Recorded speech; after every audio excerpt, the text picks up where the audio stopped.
The Miami Dolphins are back on the road this week as chalk on Monday Night Football against the Jets. Miami gave up 22 points in the fourth quarter to the Denver Broncos in a 39-36 loss last week. Meanwhile, in a season of lows for the New York Jets, they may have reached rock bottom last week in the team's 38-3 blowout loss at the hands of the Buffalo Bills.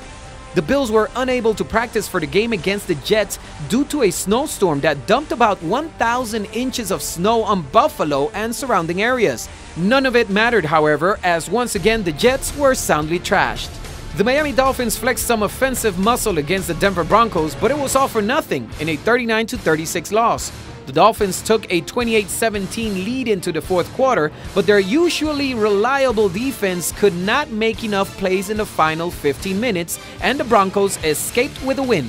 Ryan Tannehill had a solid game, going 26 of 36 for 228 yards, 3 touchdowns, and a pick. Unfortunately, it's that interception that Tannehill will be remembered for because it set up the insurance touchdown that put the game away for the Broncos. The Dolphins were 5 for 5 in the red zone, scoring touchdowns. The Dolphins only had 3 chunk plays for 20 yards or more. The New York Jets look like a team that has quit on the season on Monday night, and that's a serious concern since the team was coming off of a bye week. Mike Vick was replaced by Geno Smith in the third quarter after taking 5 sacks. He had 7 completions on 19 attempts before he was pulled. Smith was 10 of 12 for 89 yards, but the game was mostly decided by that point. The Jets had some success running the football with 92 yards on 19 carries, but they were forced to abandon the run because of the score.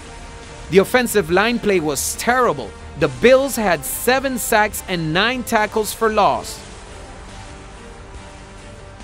Joe Philbin navigated some early questions about his job security and has the Dolphins in descent position at 6-5.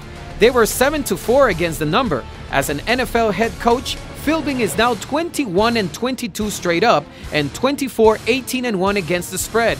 Rex Ryan will be looking for work at the end of the season, if not sooner, but he is 2-9 straight up and 2-8-1 against the number this season. The loss dropped Ryan's career record below 500 at 48-49 straight up and 45-49-3 against the spread. It's hard to envision any sort of scenario to take the Jets over the remainder of the season. They flat out quit on Monday night coming off of a bye week, and they looked terribly unprepared against a team that couldn't even prepare for the game. The Dolphins are very underrated because their record doesn't match their statistical performance. They are in the thick of the AFC wildcard race and are clearly a better team than the Jets. Check out the Bang Book Betting Center, which is an excellent resource for bettors of all skill levels and bankrolls.